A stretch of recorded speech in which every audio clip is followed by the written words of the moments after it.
నమస్తే. ఈరోజు శ్రీ వెంకటేశ్వర స్వామి దర్శనం చేసుకొని తిరిగి గుంటూరు వస్తున్నాను. బంధువులు మిత్రులతో కలిసి ఉదయాన్నే తిరుమల వెళ్ళి వెంకటేశ్వర స్వామి దర్శనాన్ని చేసుకున్న తర్వాత అన్నప్రసాదశాలకు వెళ్ళి అక్కడ భోజనం చేయాలని అనిపించింది. ఆ తర్వాత సుమారుగా 1 గంట ప్రాంతంలో అందరం కలిసి అన్నప్రసాదశాలకు వెళ్ళాం. అక్కడే భోజనం కూడా చేశాం.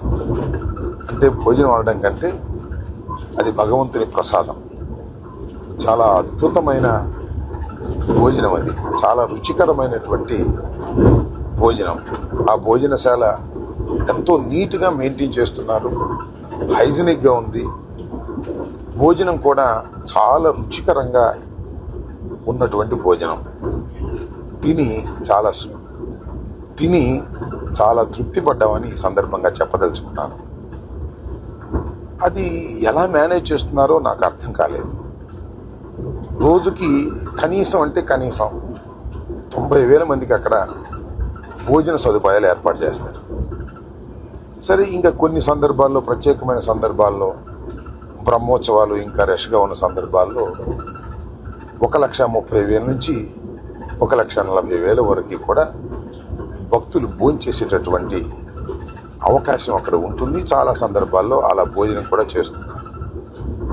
రుచికరంగా భోజనం పెట్టడమే కాకుండా చాలా శుభ్రమైనటువంటి భోజనాన్ని పెడుతున్నారు. దీనికి దేశవ్యాప్తంగా అనడం కంటే ప్రపంచవ్యాప్తంగా ఉన్నటువంటి వెంకటేశ్వర స్వామి భక్తులు చందాల రూపంలో ట్రస్ట్కి ఇస్తున్నారు. నాకు తెలిసిన సమాచారం ప్రకారం 2,700 కోట్ల రూపాయలు ఇవాళ అక్కడ అక్యుములేట్ అయి ఉంది. దాని వడ్డీతోనే వీళ్ళందరికీ కూడా భోజనాలు పెట్టేటటువంటి పరిస్థితి అక్కడ ఉన్నది అని తెలిసి నేను చాలా ఆశ్చర్యపోయాను.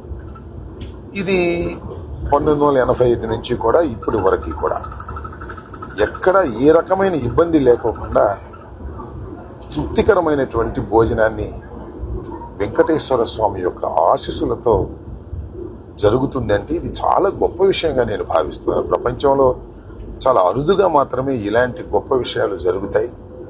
అది వెంకటేశ్వర స్వామి మహత్యం వల్లనండి, ఆయన ఆశీస్సుల వల్లనండి ఇలా జరుగుతూ ఉంది. నేను మీ అందరికీ చెప్పేది ఏంటంటే, ఎప్పుడైనా అవకాశం ఉన్నప్పుడు దర్శనం అయిపోయిన తర్వాత మధ్యాహ్న భోజనానికో, ఉదయం బ్రేక్ఫాస్ట్, సాయంత్రం దాకా కూడా కంటిన్యూస్గా బ్రేక్ఫాస్ట్, లంచ్, సాయంత్రం దాకా కూడా భోజనాలు పెడుతూ ఉంటారు. అవకాశం ఉంటే వెళ్ళి భోంచేసి తృప్తిగా, సంతోషంగా ఆ భగవంతుడి ఆశీస్సులు మీరు పొందాలని నేను హృదయపూర్వకంగా కోరుకుంటున్నాను.